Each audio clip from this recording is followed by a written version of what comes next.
Hey my dear friends, Sam Haymart with Test Driven TV. If you've been out car shopping lately and you haven't been for a couple of years, you might have noticed a few things have changed. Yeah, it's scary out there, man. Dealerships do not have a lot of new cars around, and if you want something specific, color, model, something hot, you have to order it now. And that's a scary proposition for a lot of people because we're not used to that. I went through the process this year. I ordered a new vehicle. It took over 6 months for me to get it. And along the way, I learned a lot of important things on making sure an order works and gets done the right way. I watched a lot of other people succeed and fail. And so I've come up with 5 key steps that you can employ to make sure that your order goes through and works like a charm. That is what's coming up.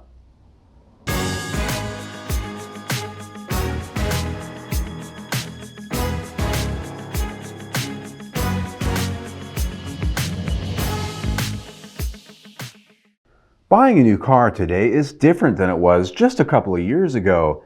The pandemic and global supply chain issues have created a sea change in how the automotive business works. If you've wandered on your local car dealership lately, you can see this with your own eyes. There are no vast fields of new cars to choose from and haggle over anymore. If your dealership has any new cars on the lot at all, they want it all for them. This means that if you want a specific model and color, especially something new and hot, you need to order your vehicle and wait for it. This is not a new concept, as it was once how it was done decades ago. Our parents often talked of ordering their new vehicle and waiting for it to be built. To many of us who've bought cars in the last 30 or 40 years, however, it's a foreign concept by and large, until now. Fact of the matter is, ordering a new car is the way to get past the forced marriage of taking a model, color, or trim you're not really that excited about and paying whatever the dealership wants for it. Ordering a new car is how you get exactly what you want and have the best chance at some level of price control in today's market. The catch? Well, you have to wait anywhere from 2 to 3 months up to a year or more depending on what the vehicle is and what brand it comes from. The prospect can be kind of scary for many though. It does take a special kind of patience, faith, and groundwork that's opposite to what most of us have known a car purchase to be, but it can be very rewarding in the end. You can do it, and here are a few key steps to make it all happen right. So the first thing that you want to do is make the right vehicle choice. Research your vehicle and choose wisely. Now, in this day and age, that might not be so easy because you might not get to go down to the dealership and look at it and feel it and touch it and sit in it, let alone test drive it. A lot of vehicles right now are selling so hot right out of the gate that you have to order it and commit to buying it before the thing even shows up on dealership lots. Some people know exactly what they want. Others, they need to shop around and find enough validation through research, test drives, and hands-on knowledge before they're willing to settle. If you're going to go to the trouble of ordering a car and waiting a long time for it and going to all the groundwork that it takes to get to the point of purchase, you have to be honest with yourself about what you want and what you need. Make your choice based on reality, not on all sorts of things like what other people say and what other people think. If you're going to wait for it, if you're going to bank on it, make sure this is a vehicle that really makes sense for you. Once you've narrowed down what you think you want, do the research and find out everything you can about that car through third-party places, like here on Test Driven TV. Look for journalists who are doing reviews. Look for friends and family who know a little bit about cars. You don't want to depend on the manufacturer. You don't want to depend on other sources out there that are just reading press releases and reading specifications right from the manufacturer. You want to get information that's based on real tangible experience where possible. With some new cars, like a newest electric whiz-bang that hasn't even started production yet, you may not be able to get that, but there are a lot of people that are in the media business who know enough about cars and have enough background with different types of vehicles that they can do reviews and information that at least can give you some color as to whether this is a good vehicle or not. The next item here is try to find research data on the vehicle, and I'm talking about things like Consumer Reports, KBB.com, and some of the places that actually have data on the vehicles in the way of reliability, the way of resale values, things like that. If you're really concerned about those spreadsheet items. There are places to get data like that on a lot of cars that exist. Not so much on the newest things that haven't started production if you're out there being a pioneer. Those are areas where you have to sort of exercise your faith, right? That goes back to that first part, being honest with yourself. Are you willing to have faith and take a leap of faith on something that you can't find a lot of information about? Some people are. Other people are like, no way, no, I'm not buying it unless it's got a Consumer Reports rating. And that's okay. That's what this process of making your decision is all about. And if you are a spreadsheet buyer, which means you need all the data possible before you're willing to commit to a decision, get insurance quotes if you can. Go down that road of finding out, maybe you have accessories you know you're going to want. Try to get a ballpark on what all of that's going to be so that you have a better picture of what your total bid is going to be. Because when you make your decision to order a car, you're going to be choosing a trim level, options, and those types of things. Maybe you know you're going to be adding something else. It would be very helpful to know what that stuff is going to cost up front, in addition to things like insurance. Step 2, and honestly what I think is really the most important one, research and choose a good dealership. This can make or break your order and purchase process. Getting married to the right dealership could likely be the most important choice you make. Car dealerships are traditionally at worst a three-ring circus that's hated by consumers, are full of opportunities for failure in a long-term order process, and at best, a place you should never really trust. For most car buyers, however, they're a necessary evil. So choosing one with the best possible track record of success, a good consumer record for service and reliability, and the ability to perform for an order is vital. The first step in this process, if you don't already have a dealership you know you're going to use, is be on the lookout for ratings by consumers for satisfaction, for performance, and for honesty, all the things that you want from your dealership. Are they going to tell you the truth? You can find Google, Yelp, all sorts of ratings out there online from real customers who purchase from the dealerships you're looking at, and they're telling the truth. They're telling you how it is, both good and bad. One of the next most important items to be looking at with a dealership is finding out what their allocation and their sales volume is. What I found out when I ordered my truck is that if you choose a dealership that maybe your daddy always went to, it's that small town dealership close by that's nice and friendly and slow, they're never in a rush, they don't have the big gang of guys standing out front attacking your car when you drive up, and it's always been a comfortable place to go. They may only have a low allocation because they don't sell that many cars. Whereas that big place on the freeway with a big inflatable floopy that's smiling at you and waving at you and all the gang of guys out in front, they sell so many cars that they have high allocation. Why does that matter? Because when you're ordering a new vehicle, you may go to that small town dealership and place your order. They're only getting 5 widgets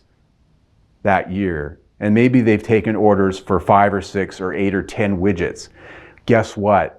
If you're not at the front of the line, you're waiting till the next model year or longer before that dealership's ever going to be able to deliver your order to you. Whereas if you went down to that big circus next to the freeway in the big city that has hundreds of allocation, they're going to be able to fulfill your order even if you have to swallow a little bit of garbage to go through that process. Very important. Ask your dealership what their allocation is. Ask them, have they been taking orders over their allocation? Now, most dealerships, if they're smart, they're not going to answer your question, okay? They're not going to do it. They're going to look at you like they don't know what you're talking about, or they're going to be very nervous about answering that question, and that's okay.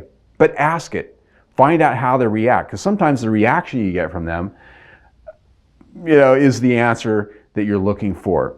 The other thing you want to find out when you talk to a dealership is ask them about their fees and their policies. Are you going to charge a markup? Are you going to be adding packages to this vehicle that you're going to say are mandatory?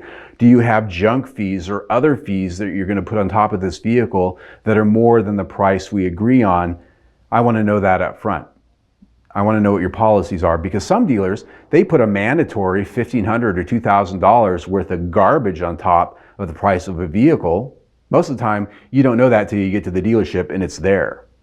And the last thing I always say is check with at least 3 dealerships, because chances are if you talk to 3 dealerships, there's going to be one that rises to the top and there's going to be at least one that falls way off the charts, if they even give you the time of day. And that's going to help you make your decision in addition to those other things. You need a dealership that you can trust, because you have to. So pick the one that you have the best gut feeling about. Third step, once you've done your research on your car and your dealership, get your order in. Placing your order with the dealership is the action step that makes it official and gets the ball rolling.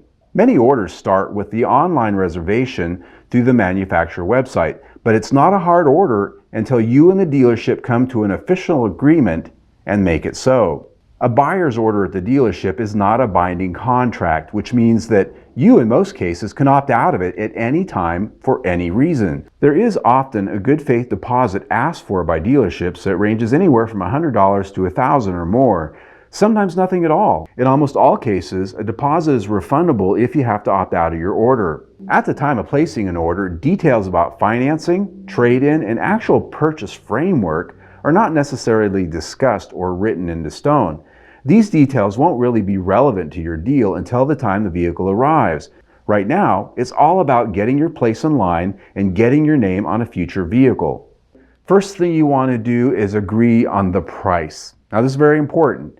The time for negotiating your price, the fees, and all the things you're going to be adding to that vehicle isn't when it arrives months or a year down the road, when they have you over a barrel. It's before you get married to that dealership. You want to get a commitment from them, what the sales price is going to be. Are there going to be any mandatory packages like lifetime tint, undercoating, sealant, God knows what else some dealerships like to just say they're putting on the car whether you want it or not and you're going to pay for it. That happens. A lot of dealerships do that. Hopefully you find a dealership that doesn't, but you want to find that out before the vehicle gets there. The next thing you want to do when you place your order is ask about what their policy on cancellation is. In most cases, canceling an order, you get your deposit back if they've asked for one. They don't report you to credit because you haven't made a purchase. You're not in a contract. You want to find out what these policies are, though. You want to hear from them what that is. You want to find out how much time you have to perform once that vehicle shows up. Are they going to expect you to be there within 24 hours or you lose the car? Do you get 2 or 3 days? What's the story? If you bring your own financing to the table, say your bank, do they try to charge you more? You want to try to get a good handle on these things. Whatever you do in terms of price negotiating, whatever you come to agreement, whatever you've talked about with your dealership that you're banking on, whatever it is, get it in writing. That is the most important thing that you can do. And fourth, the second most important thing you can do here is verify your order with the manufacturer where possible. Now, when I placed my order for my Maverick, my dealership put the order in the system and I got a confirmation email directly from Ford Motor Company saying that your order is in the system. And from that point forward, Ford Motor Company sent me regular emails updating me on the status of my order, not my dealership, but Ford Motor Company. And I knew, and I then had some level of confidence that my order was not only placed, my name was in line, but that somebody not my dealership had their hands around my order. And every brand and manufacturer does this different, but it's very important, if that's a possibility, that you find a way to get confirmation from the manufacturer that they have received your order from the dealership and that it's done right, and maybe even, verify what that order is. Make sure that it's the equipment, the color and model that you chose, that the dealership didn't screw that up. You don't want to find out that the dealership dropped the ball on your order and never got it in 4 or 5 months from now, and it's too late to do anything about it. You don't want to find out they ordered the wrong car when it shows up and go, it's not what I ordered. Then you don't want to be in that position. So verify with the manufacturer wherever possible after you've placed your order. Now you've gotten your order in. Now it's time to get your ducks in a row. Get yourself ready to perform when that vehicle shows up. There will be a couple of months to a year in waiting for your new vehicle to arrive, at which point you need to be ready to perform on your purchase. When your vehicle arrives is when you will be applying for financing. It's when you need your down payment. It's when you're going to need your trade-in ready. It's going to be when you need your funds if you're paying in full. Use this time wisely to take action steps to assure that when your vehicle arrives, you have the best chance at following through on the purchase, having waited so long. Number one and most important, ensure and protect your credit worthiness. Now, all of us have a different level of credit, a different level of confidence in our credit or our finances. A lot of people don't like to order vehicles, or they've never considered themselves confident enough to order a vehicle because they don't know if they're even creditworthy enough to buy a vehicle today, let alone 6 months from now. Relative to credit, for me, it was maintenance. My credit was okay, it was fine. It wasn't the best it could be, but I used that time to pay off a few things to get my credit score up so that I could get a better interest rate when it came time to buy the car. I made sure that I wasn't late on anything to cause my score to go down. And these are the things that you need to be looking at with relative to your credit. If you don't know if you have good credit, do some research online. Go to one of the credit services and find out what your score is and whether you are worthy to buy a car. If you're buyable by the manufacturer, find out from the dealership what the credit score required for whatever financing that they have that's best is, and see if your credit score is that, or if you need to work on it. Simple as that. There are ways that you can get your credit score up if you're worried about that. If you have a trade-in, research trade-in values on your car and get some hard buy numbers before you show up to actually purchase your new car. Within the last couple of weeks, before your new car shows up, hopefully you'll have some forewarning about that. Get on some of the websites out there, Carvana, Vroom, CarMax, and just get some hard buy figures for your trade that they're willing to pay for your car right now. You might even find that those are good numbers and you can just sell your car to one of them and not even deal with the rodeo at the dealership. But if you intend to take your car and keep it to the very last minute, take it to your dealership, have those printed out buy figures with you, or use some other services out there to get a good handle on what your trade-in value is before you ever talk to your dealer about a trade, because they're always traditionally going to hit you with a low figure unless you tell them otherwise. If you say, well, gee, this place over here is going to pay X for it and you're offering me this, chances are at the very least they'll meet that other figure. If not, you can still go sell it to that other place.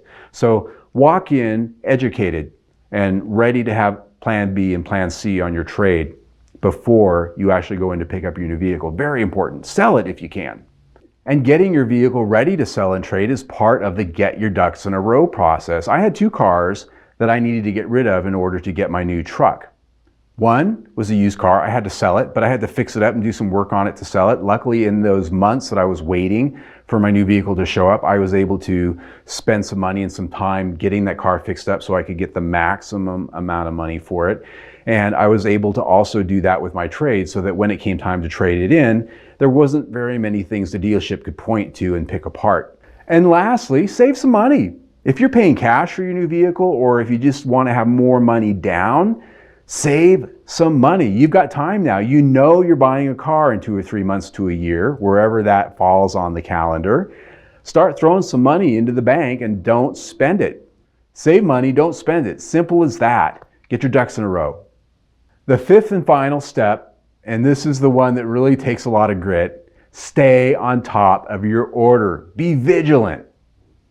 In the time you're waiting for your vehicle to arrive after your order's been placed, do not assume that everything's going to happen smoothly and forget about it until you get a call from your dealership that your vehicle's arrived. A lot can change in the industry, global supply chains, manufacturing, and in economic conditions in the time between your order and when your vehicle arrives. Dealership sales staff, as a rule, has a very high turnover rate, and keeping track of who's in charge of your order can be a challenge. Believe me. It behooves you to stay in the process and stay connected with what's happening with your order. This really comes down to trust but verify. We are forced to get married to a dealership and trust them that they're not going to cheat on us and screw us over. Where dealerships, that's what they do, right? We have to trust, but we have to verify. So what you want to do is keep in constant contact with your salesperson. And there's a lot of reasons for that. When I had my order going, I contacted my salesperson at least once a month, and I usually just did a nice friendly, hey, how are you? Just checking in on things. How's everything going? And I would typically ask him a little question that I already knew the answer to before I did it. I just wanted to check and see if he was on his toes.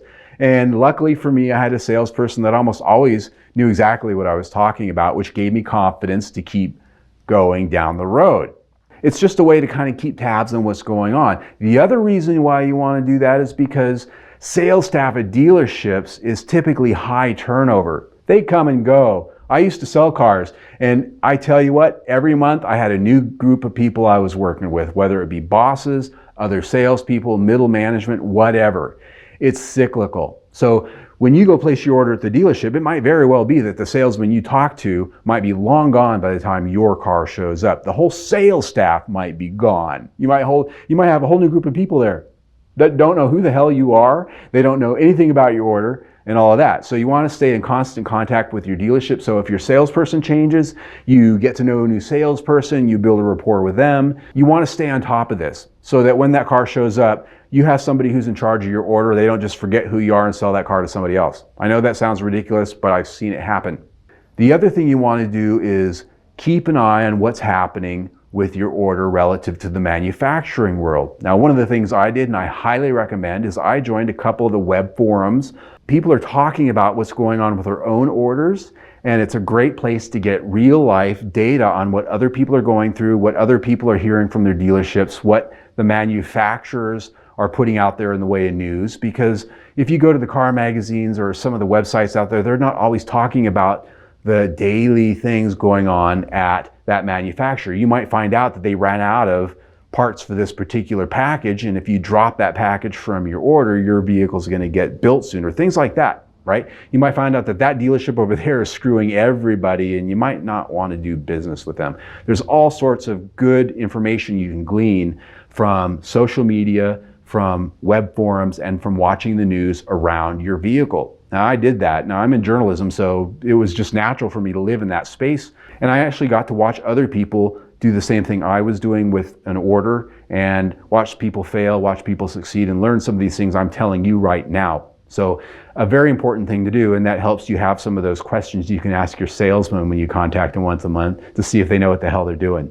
Now, you'll notice I didn't say Facebook anywhere on there because Facebook is the lowest common denominator. If you're depending on information from Facebook and you're asking questions on Facebook, I'm really sorry. There are much better places for you to go to get higher end information. The last bit is be patient and keep your eyes on the ball. You're investing a lot in this. Don't give up too early, and make sure you keep your head in the game. But be patient, because it might take a long time. Well, there you go, my friends. As I've said, I've gone through this process myself for the very first time. I learned a lot, not only from my own experience. I pulled on some of that from when I sold cars. I kind of had an idea of what I was going to be dealing with at a dealership. So some of what I've talked to you about today is from my own experience selling cars. It's from my own experience buying dozens of cars in my lifetime. And it's also from watching a lot of other people go through this order process this year, both successfully and not. 5 easy steps that you can do. You can employ those, use them as tools to help make your order go as easily and most successfully as possible. Thank you if you're still here, because it's a long video and I've talked a lot, my voice is tired. I do a lot of automotive reviews here on Test Driven TV. I'm one of those sources that I highly recommend you look at, but there's plenty of others. I like mine.